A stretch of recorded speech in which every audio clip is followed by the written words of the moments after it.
Hey, good people. This is Cherika, EB, and Sabrina. You're listening to The Kickback. Glad you decided to pull up. What's good, Kickback family? Hopefully, you are having a great day and you're listening to us in the final month of 2022. 2022 has flown by, and I can't believe that it's already the end of the year in the month that we celebrate my birthday and Jesus' birthday and all things. I didn't say all things, a lot of things, Mariah Carey this month. So that's what I got for y'all. I don't think we'll ever officially retire that song, but I just want to throw it out there that there's a lot of people who does very well with that same song. So if you're interested in hearing other people sing All I Want for Christmas, just know that there's a multitude of people outside of Mariah Carey who sings that. So that's what I got for y'all as far as the song. And as far as my temp check, I would say I am currently sitting at about an 84. It's about 20 something work days in the month of December. And I can tell you that your boy is only in the office for about 4 of those for this month of December. And I am excited about that. So you got me this week. You got me for like another 2 days somewhere down the line. And then that's about it. So yeah, that's all I got. Cherika, Sabrina, how y'all feeling? I'm feeling a bit envious of you, Evie. Wow, only a few days in the office this month. That sounds so nice. But I know you work hard all year long, so you deserve to rest and have a break. My temp is, what is my temp? My temp is, it is a 79. Um, I'm ready for when I left the house today, it was actually kind of cool, but I looked at the temperature and it was going to get up to the high 70s. And that always bums me out this time of year. I'm like, we need it to be a little cool. I understand we don't need 20 degrees. I'm not saying that, but can we be in the 60s? That would be nice. What else is going on? I don't know. I am excited that it is the end of the year, and I'm like you, Evie. I can't believe that it is the end of the year already. It's crazy to think that we're in December. It still doesn't quite feel like Christmas, but I am embracing the Christmas spirit. And my song for today is, excuse me, one of my favorite Christmas songs. So I'm going to try to do a favorite Christmas song every week. Mine is Wonderful Christmas Time. I love that song. And it says, where's the words? The mood is right, the spirit's up, we're here tonight, and that's enough. Simply having a wonderful Christmas time. I just love that song, and it is Christmas time, and I'm hoping to have a wonderful Christmas time this season. I have a lot of exciting things coming up, hosting a Christmas brunch and movie this weekend, and I don't know what else, but families coming in town and just all kinds of things. So I'm excited about this Christmas time. So that's my tip. How are you doing, Sabrina? I'm doing great. I am really excited because my family is coming to town for the holidays, and I just can't wait. It's very rare that we're all together in the same place. So that's exciting. And there's just nothing like being around your people. I love being around my in-laws. It's great, but I just have a different vernacular, a different just spirit when I'm with the mother that I was formed in her womb, and my papa who raised me, and my siblings. There's just going to be a lot of joking and trash talking and food and excitement. So I'm really excited to spend the holidays with my family. I want to say shout out to my dad who refused to get his COVID shot. Because he's the reason we're not going on the Christmas cruise, which is our original plan. But something better came out of it because we'll just be in town in an Airbnb. We'll get to spend some time with my in-laws. So the families together, and it'll be nice. But Clarence, I still want you to get your shot, even though I know you don't really listen to the podcast. If my mom is listening, my dad will be listening by default. So I'm in a really, really good mood. Oh, my song. Well, I will throw this out. Oh, go ahead, Evie. Go ahead. No, go. No, do your song, and then I'll follow.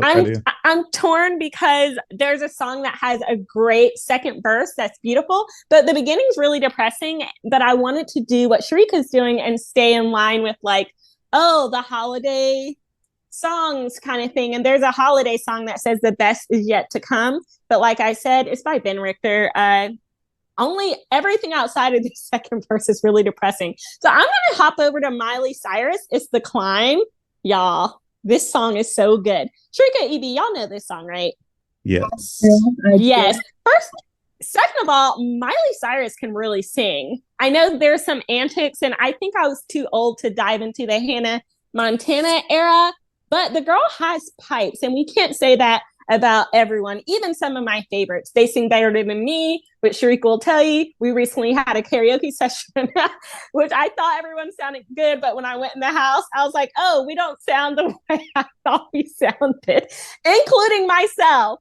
But Miley Cyrus has an amazing voice, and in this song, she talks about like the struggles she faces, the chances she's taking sometimes might knock her down, but she's not breaking.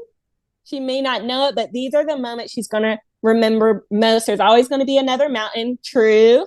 You're always going to want to get past the hardest things in your life quickly. True. But there's always going to be some form of an uphill battle, something you're trying to conquer or face. And sometimes you're not going to get what you want out of it. Sometimes you are going to lose, but it's not about how fast you get there. And it's not about necessarily what's waiting on the other side. It's that journey. It's that climb. And I'm speaking specifically about that even with my family coming here. I love to be with my family. My family is close, but we're not the type of close, like I could not see my family for a year, 2 years. We'd be fine. We talk on Snapchat. Like we don't always have to be together. But when we are, it's a great and wonderful time. And then when I think about this past year, because, okay, I started my new job in September, but really it feels like a full year now because December's the last month of the year. And I look about that and I look at that and think about that transition. And I'm always like, it is so funny that I thought I was going to be there until I retired, like you guys. And every time in my life, something kind of was in the way of me getting to that goal, I'd be like, God, what's wrong with you? Like, you know the plan. You told me the plan since I was a kid. Why are you effing things up? I need to get back in line. But God keeps just making a way for me. So I was in this job for a year. It's great.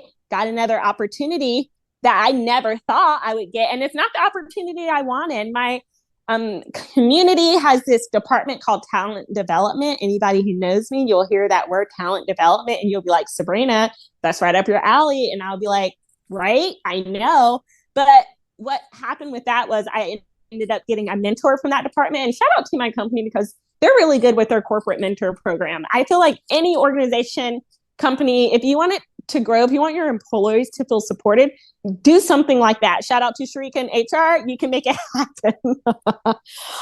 So anyway, but then this other thing became available and they kept reaching out to me. You guys, I didn't even want to do the application, but the recruiter was like, no, they know your background. I said, no, I've only done what they're wanting me to do in a nonprofit sector.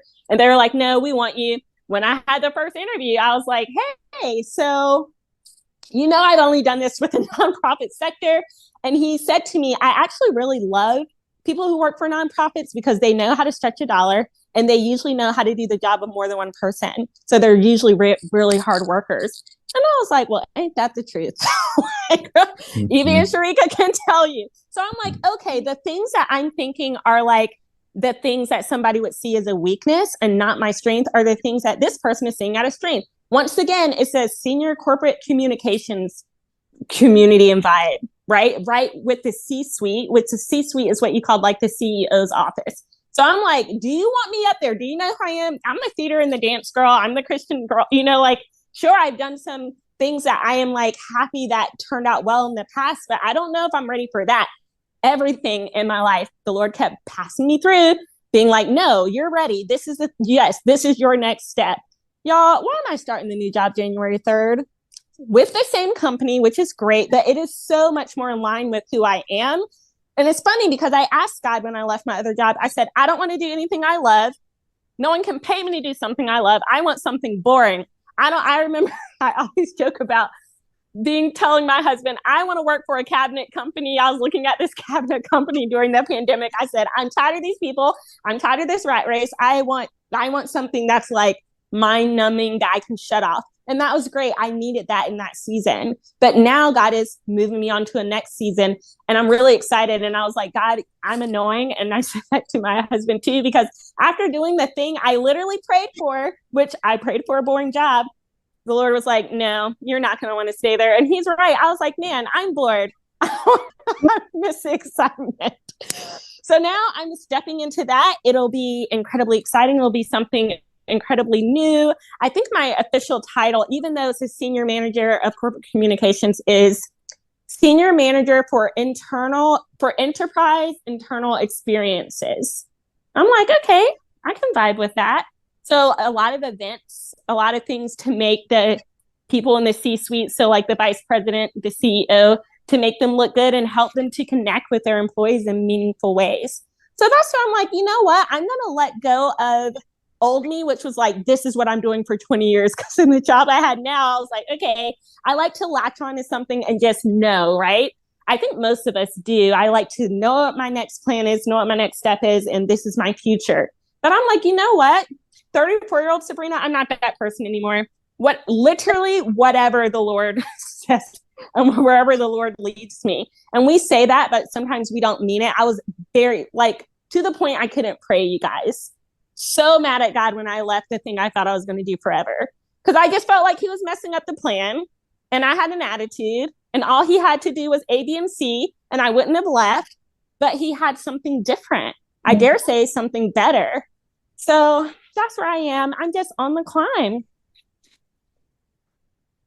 Girl, I would say that's the best way to be on the climb, not only with that song, but just, I believe, more so that climb of just being consistent and remaining in God's will. Because like sometimes what people got to remember is when you're doing something or when you're in a position of, like, I will speak in these specific terms, but maybe you're in a job, in a specific role, and you love your job and your job is going well more times than not.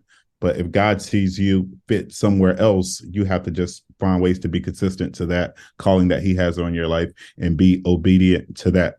Even today, having a conversation with just one of I guess I'll say ours, but one of my young adults that I try my best to mentor. And he was just going back and forth with me of just things that he feels God has been laying on his heart. And he's just showing me text messages between him and his mother, mother just basically berating him for wanting to switch his major to something that he's more passionate about. And if you know this young man, you can see that he's not only passionate about it, but this is literally what he should be doing, so to speak, and not necessarily what mother wants him to do. And mom wants him to kind of follow in her footsteps. But I would say you got to do what God is telling you to do. And I would tell this to any person listening. And this is one of my phrases that I try to tell people in person to, like, in the best way, never compromise what God is telling you to do for the sake of man. Man will definitely leave you and God will never leave you. And I'll rather be, stretched thin, so to speak, with God by my side than to be stretched thin with no one by my side. So that's what I got to say about your song and your words of wisdom that you have provided us with. Amen. And you heard it here on the podcast first, you guys. I'm always secretly wishing EB and Cherika to come to the dark side in corporate America and join me. Oh, you ain't got to. Oh, and I will say this to everybody else who listening. I have had countless conversations with Sabrina and others. So just so you know, I do not see myself being in this specific role forever. I'm sitting here thinking, as she's about to be the senior manager of corporate communications, if you have a position opening or needing to be filled, since you'll be in the best way, shoulder to shoulder, face to face, head to head with those in your C-suite, let them know that you know of another person who is of melanated skin. And if they want to bring more diversity to their upper C-suite, that you know people who is more than capable and qualified. But I'll just throw that out there as well. So those of you who like listening, if you know somebody who offering saying, hey, this is the time to reach out to me. I have said this on this podcast and I'll continue to say it. I am looking for something remote. There's a few jobs and a few people who listen to this podcast who have had job openings, and they're like, hey, have you ever thought about this? But then when they don't have something remote, then it's just dead for me. So yeah, if right now, if it ain't remote, then it's probably not gonna happen. But I'm looking for something remote, and I throw that out there. I done spoke to God with it about it. I done spoke to my wife about it, and I y'all done heard it on the podcast. I love Evie's over here soliciting for a job. And listen, he is not wrong, and I'm not mad at it because for real, I know I ain't gonna be here forever. Oh Lord, so you know what? If opportunity presents itself, I will get on that climb and be climbing somewhere else. But I was gonna say that song is very beautiful, and it is very true. But also, I don't like the climb. I want to be on the other side. I want to be where I want. I literally, y'all, I got on the scale today and I said, this is not good. But I was like, I just want to be on the other side of this. I don't want to have to, eat healthy and work out and do the things you're supposed to do on the climb. I want to be on the other side, and I want to be where I want to be the way I want to be and at the health I want to be. But the climb it is the journey. But what about the people that don't enjoy the journey? What about us? If you don't, well, you don't have to enjoy the journey, but if you don't take the journey, you're not going to learn the lessons you need on the other side. Even for myself, I think even if I had majored in communications with that, I was telling God I was doing a Moses. Why me? I don't even have a communications major and blah, blah, blah. These are the reasons that I just don't feel like I need to step into this. Even if I had majored in it when I was 22, I wouldn't have been ready then. And I don't know what new battles, because shout out to Molly, she did say there are going to be new battles. I can imagine now. I have worked with leaders and people in positions of power who've been slightly annoying, but that is in a nonprofit, I dare say, Christian organization. And there is a level of okay, calm downness. I don't know what it's going to be like in a publicly traded company, a Fortune 4 company. I'm sure I'm about to encounter some wild stuff, especially when it comes to managing their events and managing all the events for the company. I'm sure there are going to be times that I'm like, wow, did so-and-so just say this? Did so-and-so just do this? Not that I'm being negative, but all the things that happened to me in my 20s working for the nonprofit company I work for, just all of that prepared me for this. I know how to move in situations like that. I needed the climb. Mm-hmm. And anywhere you go, people gonna be peopling. So right, I know that's right. So it's not being negative. It's just being realistic that there's nothing that's going to be a perfect and it's not going to always be a great time. But that doesn't mean that it's not the best place for you, and you don't have something to contribute, and it's not where it's not that it's not where you're supposed to be, because nowhere we're going to be as long as there's people, and those people include us. We're not perfect. We're gonna have to endure some, times that are not the best, but I in reality, yes, it is about the climb. And I think for me, I just want to learn how to enjoy the climb or just appreciate the climb instead of what's the word? Instead of begrudging the climb, be like, you know what, there's lessons to learn here. And at the end of the day, it is for your good, the journey. But it ain't always fun. But that God didn't promise us that. So I'm excited for you, friend. I'm excited to see and hear. Well, I probably won't see, but hear from you the exciting things that you're going to do in this new role, because I know the level of expertise and professionalism and excellence that you bring to everything that you do. And I know that this is not going to be anything less or short of amazing, because you do amazing things and you are an amazing person. So I'm excited to hear what this new journey is going to look like and what new things you get to do. And it's going to be exciting. Amen. Thank you. Thank you for your support. What's on the docket for today, friend? Well, we're going to see how you guys' Thanksgiving were. I briefly talked to you guys here and there, but how was the festivities? How was the food? What did y'all do? What was all the things? Tell us the things about Thanksgiving. I would say mine is a little brief compared to what it sometimes is for a lot of other people in their festivities. But we basically chilled the morning of Thanksgiving, and then we drove down to the in-laws, and then just had a meal, stayed there about, I'd say 3-4 hours, and then drove back home. Just and I say normal food, but it was just Haitian food, but rice, turkey, greens, Haitian macaroni. That's all I had on my plate. Oh, then I had some ham, but that's all I had on my plate. And it was just a lot of other food that most people have on their normal, I won't say normal, at Black people Thanksgivings. I'm glad you said Black people, because there is a difference between the Thanksgiving cultures and plates. That it is. But it was just a good time to be with the in-laws. It's always a good time to be with them. Oh, for sure. I told you I was going to head out of town, so I went up to Tallahassee. I don't know if that's up, over, wherever it is from here. A few hours away. Got to see some really good family, friends that are like family, and my nieces and my nephew, and got to play with them and hold the baby and all that stuff. Thanksgiving morning, normally we do like a bigger breakfast and then we eat later so that and then like I always make a monkey bread and we usually pick on that like all day and until the food's ready and we watch the Macy's Day Parade, which I enjoy that little what tradition. So we eat breakfast and I made a little casserole. My friend made two breakfast quiches.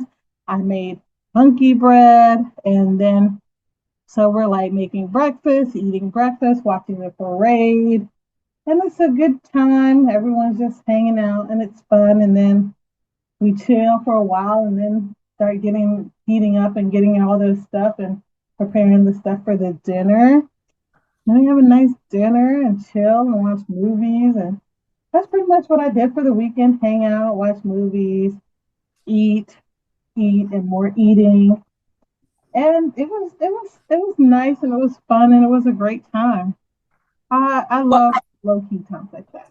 what was on your plate, friend? Oh, what was on my plate? Okay, my friend makes a great corn casserole. Love a good corn casserole. That's just been like it's only really since been in the past 5 years or whatever since I've lived here, 5 6 years that I've had corn casserole. I don't think I've ever had it before I moved to this area. And I know Sabrina makes a corn casserole. Shout out to our old pastor, Abby. She made a good corn casserole. This place that my work orders from, Hungry Harry, they make a great corn casserole. So I've been enjoying the corn casserole the past few years. So shout out to the corn casserole. Had some ham, had some turkey. I love gravy on the turkey. What else did I have? What else did I have? Oh, mashed potatoes and gravy. Um, what? Oh, I see. A lot of people don't like this, but I love cranberry sauce. So I had some cranberry sauce. People be not enjoying that. Oh, shout out to our friend Jan. She last year she invited us to her Christmas party and she had a cranberry pie that Sabrina and I enjoyed thoroughly. So I asked her for the recipe and I made that this year.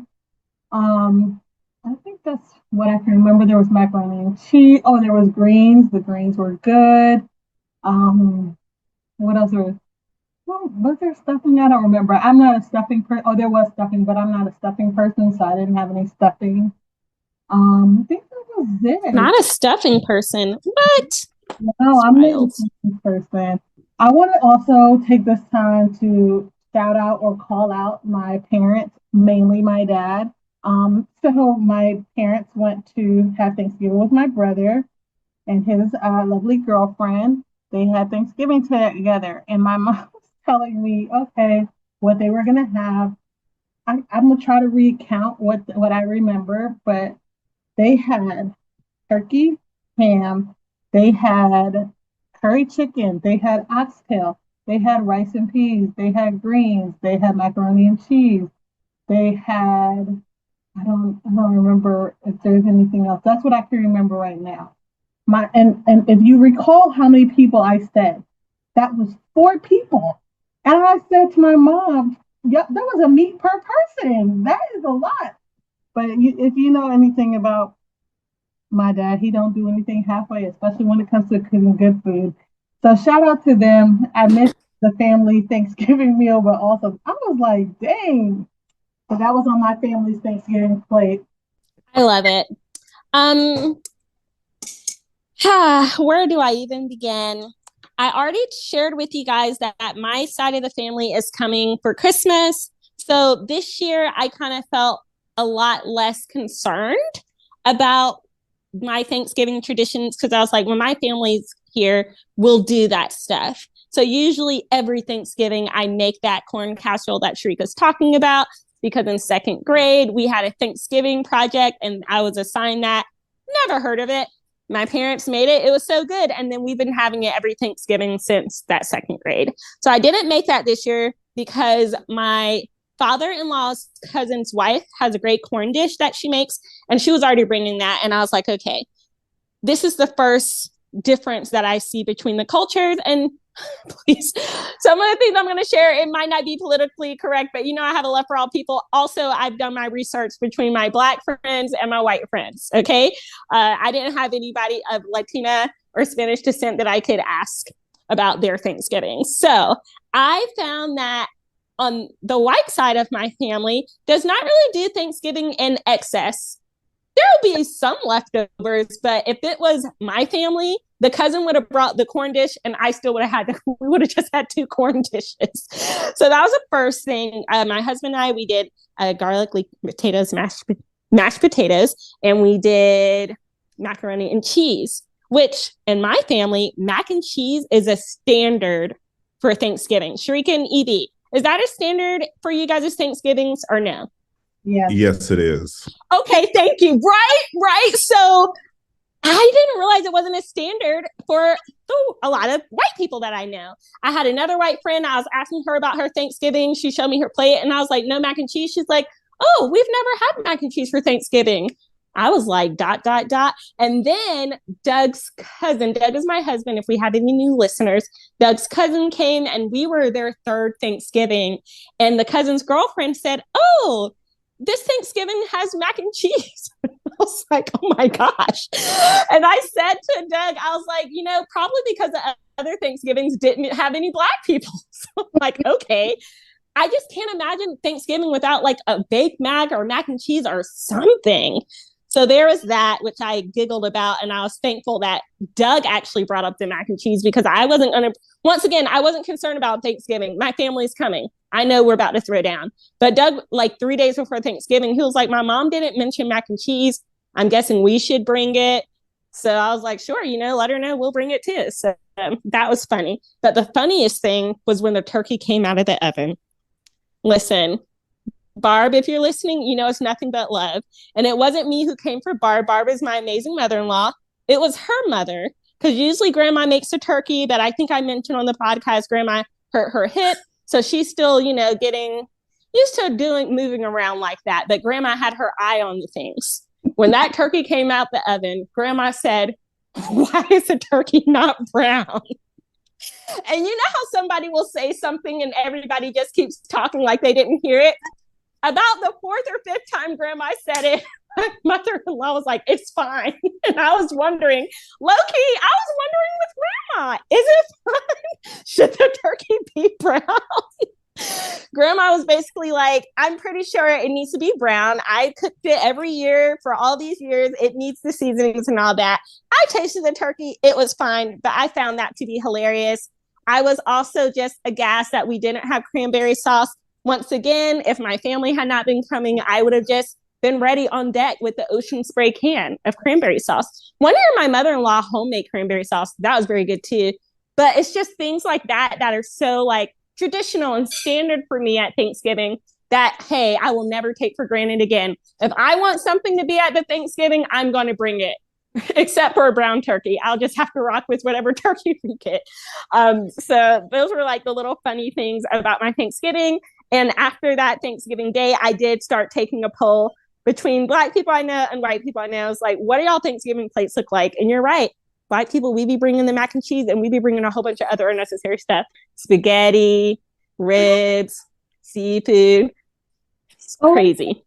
I'm in a virtual book club, and we do a call once a month, and I was on the call after Thanksgiving, and somebody talked about having spaghetti at their Thanksgiving, and people were like, "That's weird." And I thought, I never had, like, it was like a side dish. I'm like, yeah, I've had spaghetti. When my Uncle Rex was alive, he was my favorite uncle. He died when I was like in ninth grade or so. When he was alive, Thanksgivings were, Cherika, we would have spaghetti and lasagna, rice at Thanksgiving with gravy, sweet peas, green beans, collard. Like, I didn't have any greens on my plate. Like, I'm used to like a collard green or something like that, cornbread, just ridiculous amounts of food. The thing I did miss this sweet year was the sweet potato or candied yams or whatever you call it. I love that. And not many people the people that I was with, they like one or two of them may eat it. And I was going to bring it. My husband told me I was doing too much. So I had to limit my things that I was doing because I was doing a breakfast casserole. I was doing 2 monkey breads. I was doing a pie. And he was like, "Girl, that's enough." And I was like, okay, but I really wanted to do sweet potatoes too because I love a sweet potato or candied yams or whatever you call it. And so that was missing from my Thanksgiving. And my family also did plantain, and I missed that too. Love a plantain. I don't know how plantain goes with Thanksgiving, but in my family it does. But that's also where island people, so I guess I don't know what meal that plantain doesn't go with. So even in the mornings we have. There's green banana. There's a plantain involved in any or every meal. But yeah, that is crazy. I never heard of the spaghetti though. The good times were had. I was playing the cornhole, and the family really is lovely. So it was a good Thanksgiving.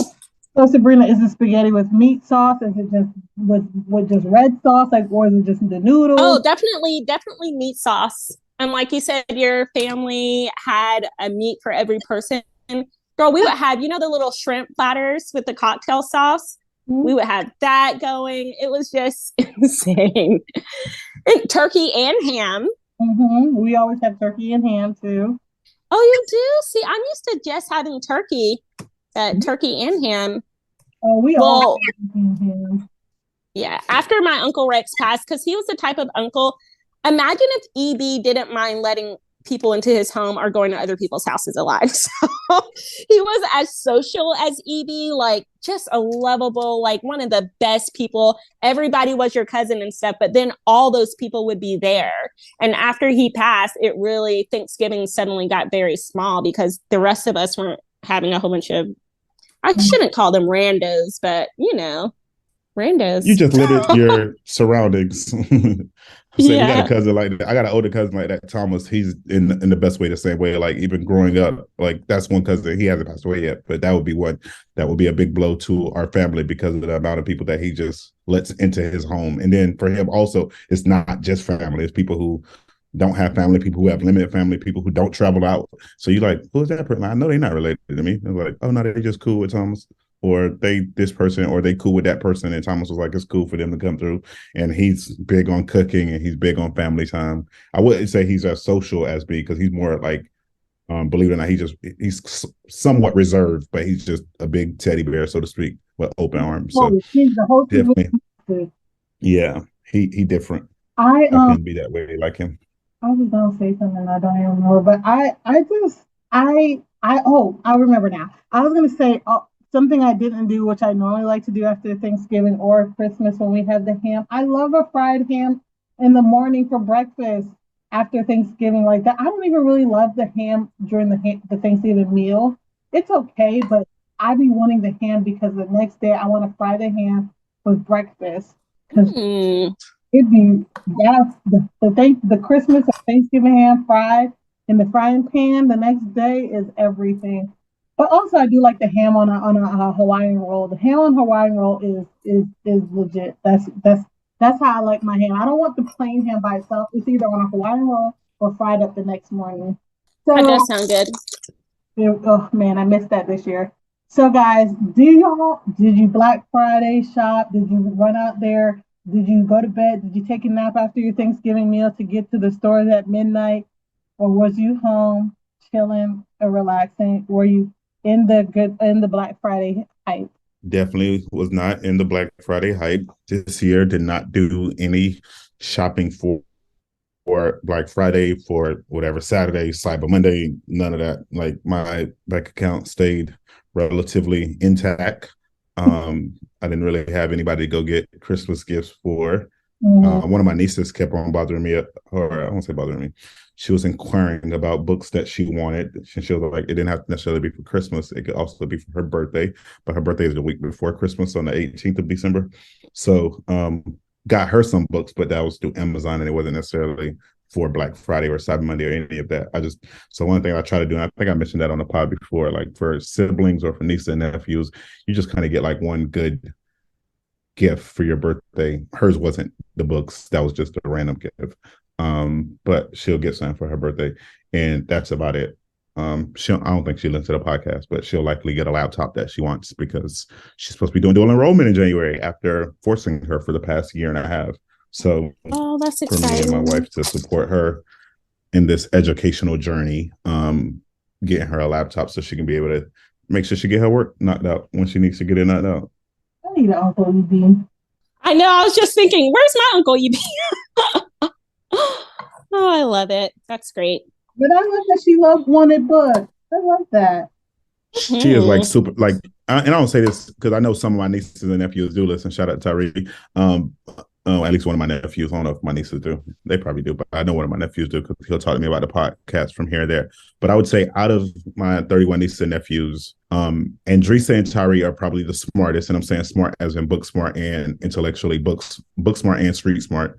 But looking at all the ones I have, this sophomore Anna, she has the potential to probably be the smartest person in our family. Like she's literally just like a natural genius, and the stuff that I see her do with all realms of subjects or metrics when it comes to math, and the way she killed pre-calculus, the way it comes to organic chemistry or regular chemistry or physical science, or the way it comes to her psych and social studies classes or American history. Like she's just super well-rounded. Like I was big on everything but math and science, but like she does all of these things literally in her sleep. And she's one of those kids, and I think we've all either know somebody that's like that, or you'd be like, what the heck? Like I'll go visit like my sister's house on like a Thursday, see her reading a book. She's like in the first few pages, and then Friday or Saturday go back and she's already on another book.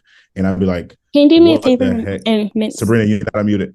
Oh, thank you. I just didn't know what she was going to tell her husband, so she probably would have told her husband something wild, and I don't want y'all going crazy on my girl.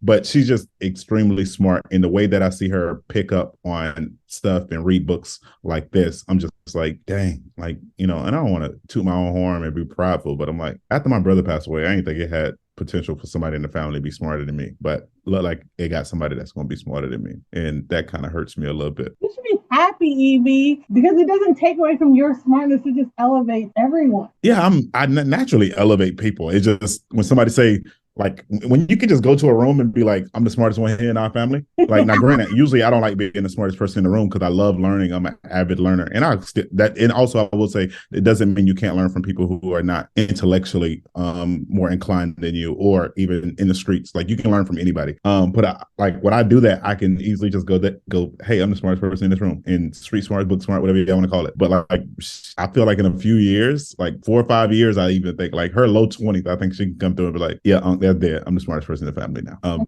just because of how brilliant she is. And to the others of you, shaking my head. No, we're going to say to the others of you, you know, it's not too late. We're all we can be lifelong learners, and we're all, if you're still alive, you have the opportunity to learn and grow. Yeah, that's true. But some of them, we just celebrated hope for Advent, and some of them, they need all the hope in the world because they ain't there yet. Listen, I need some hope in my life too. So before we close our little segment, there's 2 things I wanted to do. you, one thing was, I wanted to ask you both, what is one thing you're looking forward to this Christmas season? Anything particular, anything special you do, or anything you're just looking forward to doing, or something exciting? What's one of the things you're excited about this Christmas season? I am looking forward to being with my family, and I'm especially looking forward to taking my niece and nephew to Disney. I'm not a theme park person myself, but I just love seeing like kids get excited about things, and they're still in that sweet age. One is 4, one's about 6 or 7. So that'll be really great. I didn't get a chance to share about my Christmas shopping, so I'll share really quickly right now. Yes. Since my family is coming, I didn't do gifts for them. The gift is our presents together. And we're all adults. We all work. So it's like we need something, we get something. So I'm excited that I'm done with that side of the family. And it was really easy to do my in-law side of the family. So for one, I was done with all of my Christmas shopping before December 1st. Wow. It's great. Oh my, I am envious of that because I have not bought a thing yet. And my family is not the family like your gift is your presents. Yes, we love your presents, but we also want a present. Well, I won't say that's true, but like my family, we'd be like, we don't need anything, but yet we still be buying each other things. And then we'd be like, I don't know what to buy you, but we still be buying each other stuff. My mom is trying to get us away from that, but some of us can't let go. And I'll be one of the someones, so it is partly me too. But only thing I bought on Cyber Monday was some shelving that I wanted to have in my bedroom. I didn't buy any gifts. It was just, I need this for my room. Oh, it's on sale and it's Cyber Monday. Okay, I'm purchasing that. That was all I got. And I was not out nowhere on no Black Friday. My friend was very sad because every Thanksgiving, she always goes out Thanksgiving morning and she gets the sales paper and the newspaper or the sales paper so she can look at all the sales and see what she wants. She was so devastated this year because she went to several different locations and could not find a sales paper. So I did feel bad for her. She was like, for 30 something, 40 or however many years, she's like, I always go get the paper. And there was not a paper to be found. So I did feel bad for that. But I don't really care about going anywhere or really buying anything. I don't like crowds. I don't want to be part of the foolishness. So we were home and chilling with our friends. So every week before the month of December, I'm going to ask 5 little Christmas trivia questions and just have fun, see what you guys know. And so I have 5 today. Okay, these are like Christmas trivia. So it's like, it could be from a song, it could be from a movie, it could just be about the holiday itself. It's just random Christmas stuff. Okay, so Evie and Sabrina, what did the other reindeers not let Rudolph do because his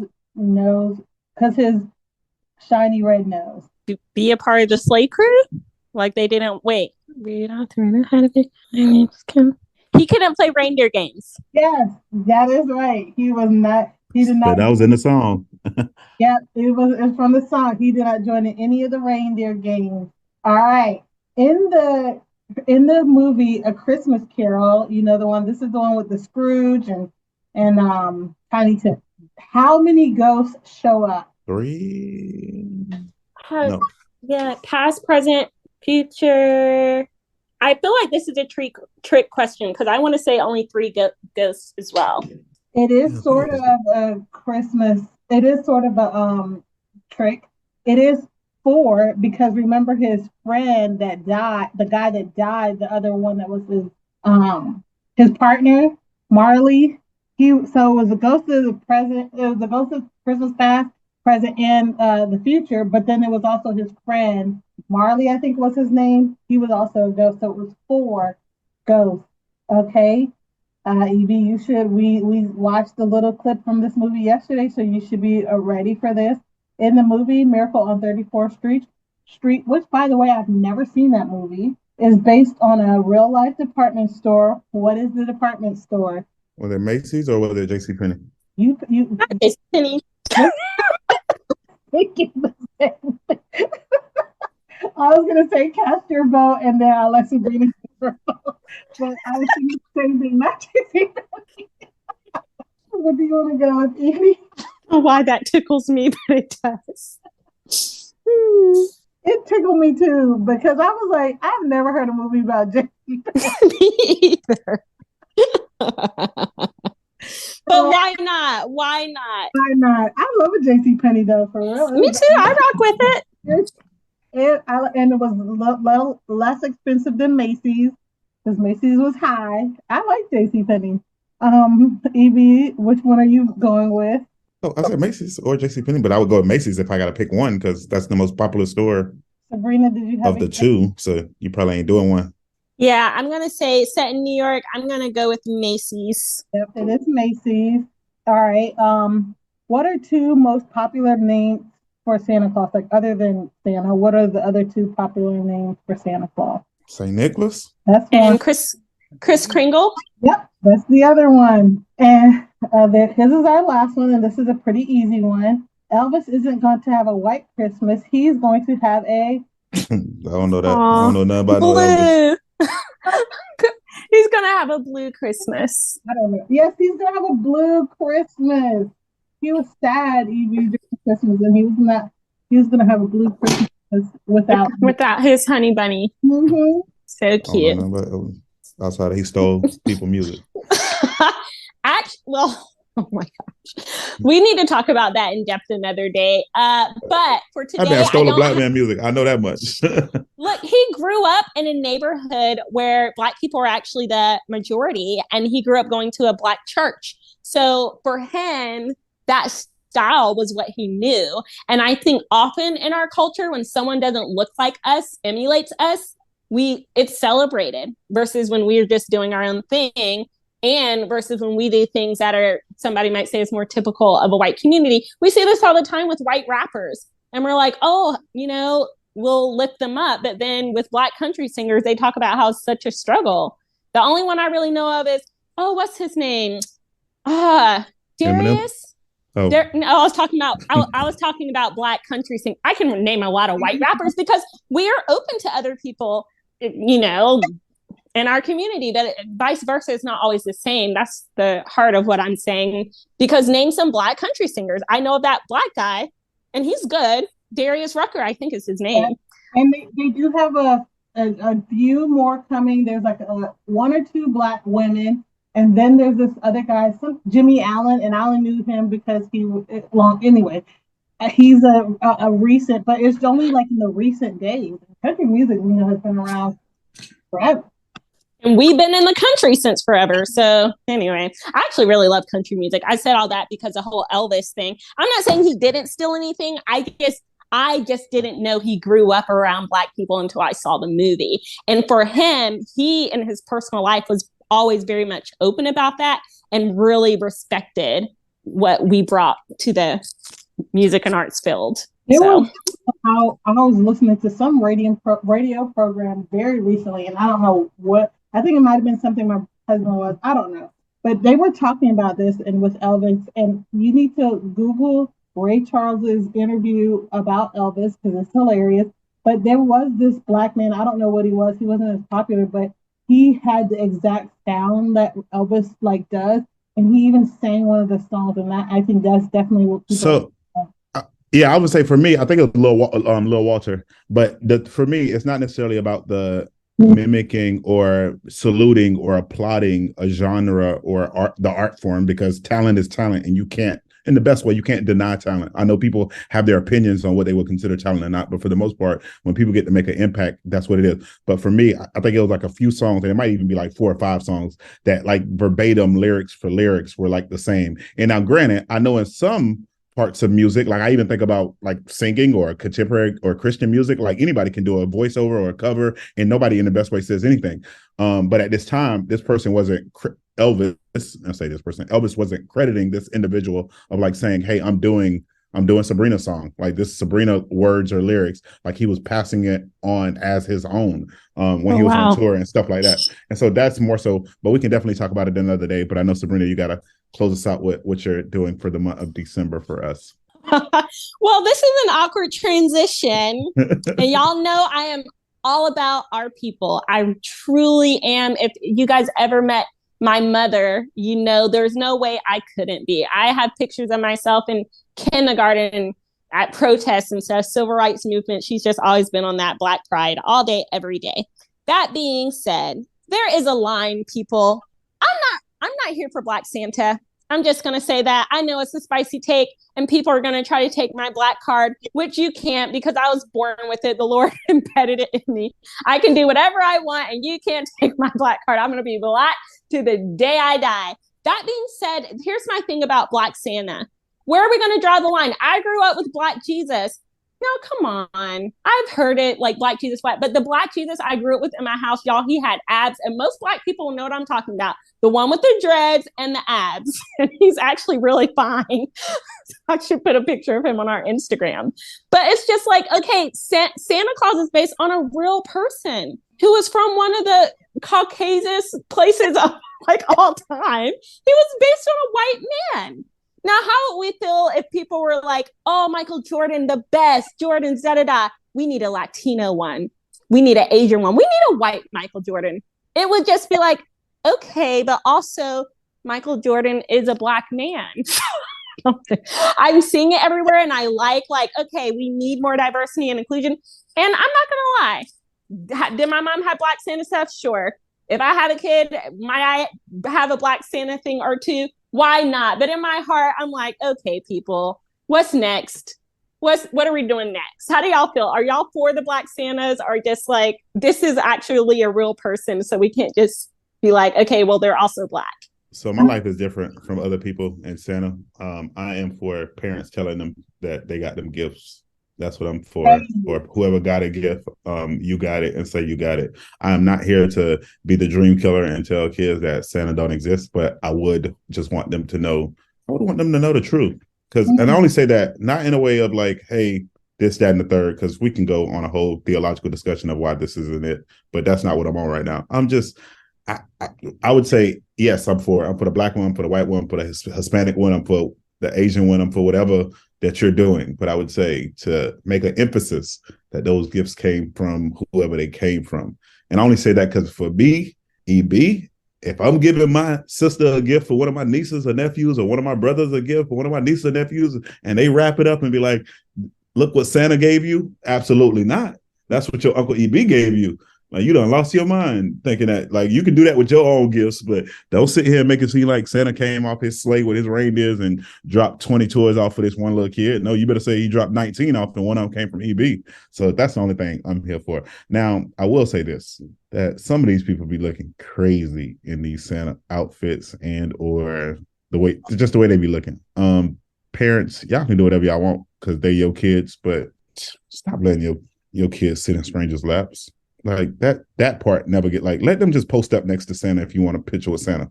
Like, they can stand right next to him. You can hold them. Like, it can be that way, but it don't have to be. Yeah, I don't know. That's what I'm gonna leave it at that. So yes, I'm for it. I'll just say that, I guess. I have never really thought too much about Black Santa or any other color Santa. I can definitely see your point, Sabrina. But I guess I don't really care if Santa's Black or white.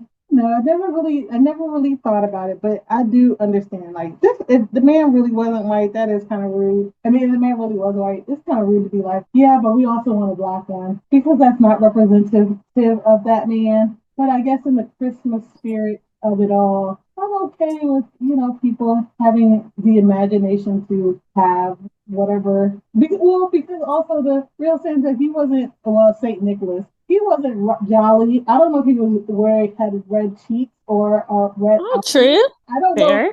Or he could have been in some sweatpants. Well, probably not back in those days. Maybe whatever. I don't know what he wore, but I think what we look at as Santa now is probably a far cry from whoever the old thing. Like, I know he used to put oranges in people's stockings that they hung out, and he really was trying to help the little poor or orphan children with little treats on Christmas Day. So I think his spirit is in the Santa that we see today, but I don't think it's a real depiction of him. So in that spirit, I'm okay with Santa being whatever, but I don't see the Black Santa as the real Santa. Though. I would be like, the real Santa is white. Like, if you're like, oh, here's Santa, he's white, I'm like, he's a poor imitation of the real man. But I will say I'm with Evie on no Santa. And these gifts came from me. I don't care about no real Santa. Not Santa, but the Santa with the jolly red nose and all that, whatever, that guy. Not in my house.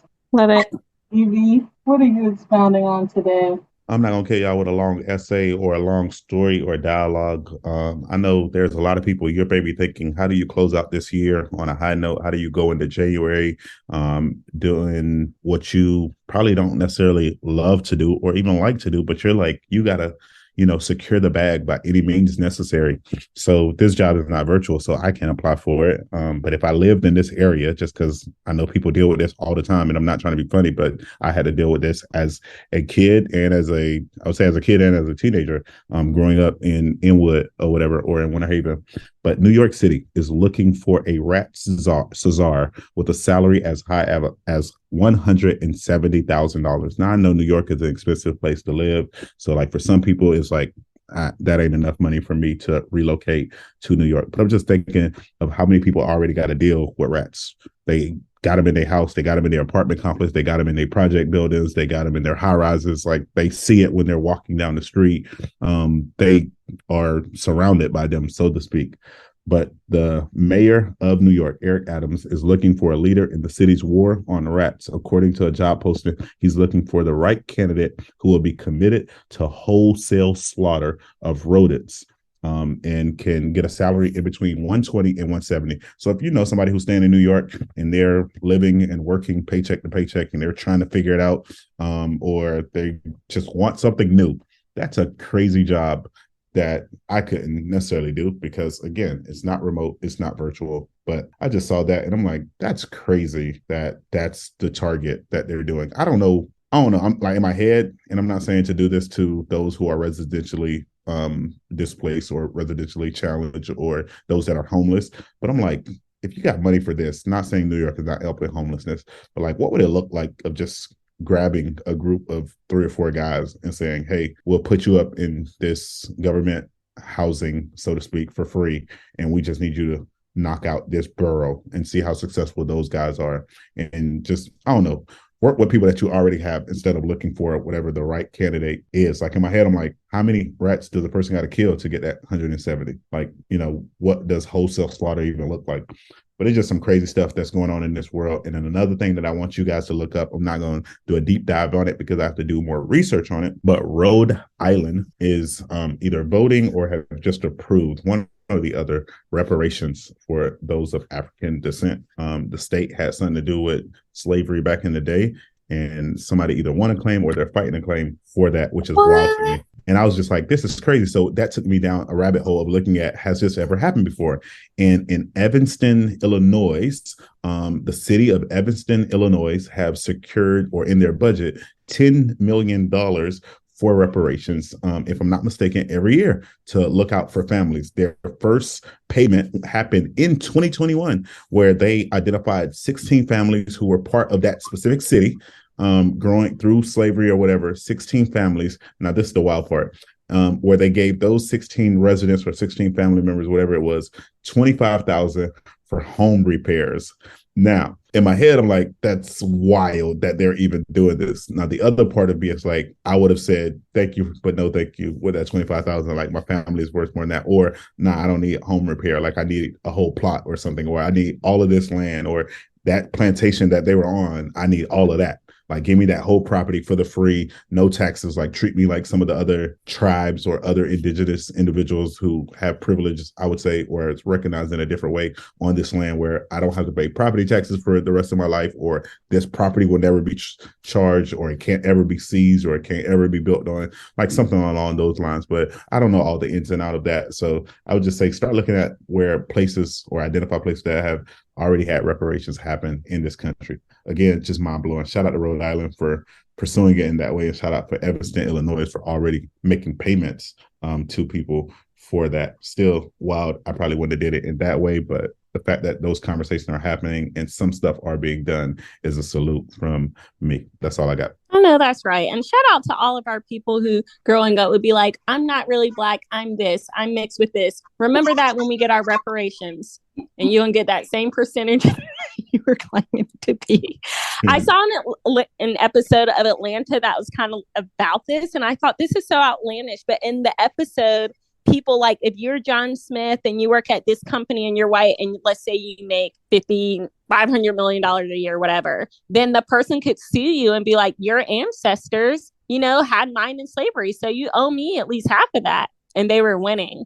And the episode was just about like how the white people were reacting. Wild. Very much so. But I listen. If it was either 25,000 in home repairs or nothing, I would take the home repairs over nothing. But now if we have options of getting more, okay, then we can talk. But I don't know if are they up for negotiation. Who knows? Probably not, because it's probably one of those joint settlements, everybody together. But what are we recommending for the people? What y'all got for the people? I have something great for the people. I just saw this movie the other day, and it has a Black Santa in it. He is front and center. It's hilarious, but they are so on the nose about it. He's like, yeah, this is a mall that's in a predominantly Black neighborhood. Actually, this is a Black mall, so of course we're going to have a Black Santa. And I love that energy. His name is Santa Charles, and he's been a mall Santa for years and years and years. But he's deciding to retire from his career as a mall Santa. So he does a series of interviews to replace him. And it is just hilarious, heartwarming, chaotic. There's a lot of like jokes and nods to the culture in it. And it's on Hulu. So check out Santa Games on Hulu. And it is family friendly. So you can watch this with kids, with grandma, with everybody. My recommend is also a Christmas movie. I saw it during the Thanksgiving weekend. It's on Netflix. It's called Falling for Christmas. Shout out to Lindsay Lohan making a comeback. I don't know where she's been, but she's back. And it was a cute little movie. My recommendation is also a Christmas movie. I know for some people, they probably look like, I am finding a way to cancel this individual, and people be having, I guess you could say, their own thought processes on how people feel when people, I don't know, I guess you could say make mistakes, so to speak. But for me, didn't necessarily get canceled because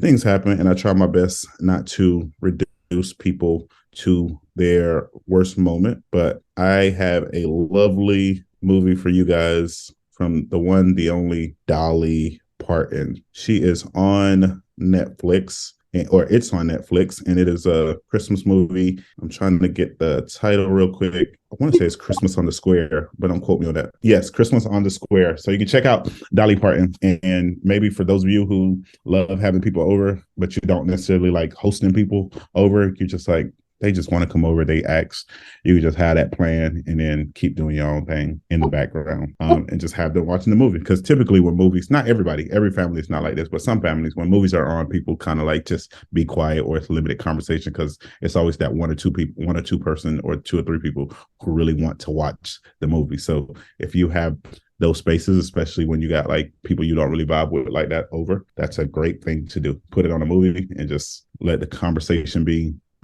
none to little, so to speak, or little to none. So that's all I got. Anything else you want to close out with the people? What happened to Dolly Parton? Why don't we like her? Why was people trying to cancel her? Oh no, I never heard of that. It was a social media thing. It was like one of those, I want to say it was around maybe 2020, and I don't know if it was a song lyric that she was on Instagram Live saying, or if it was something she had said. I just don't remember off the top of my head. Okay, I gotta research, because I like Dolly. I don't know what she's done, but I don't want to claim it, stick beside her, but I'll check out what she did. But I am looking forward to the little movie. But that's all I did have. There we go.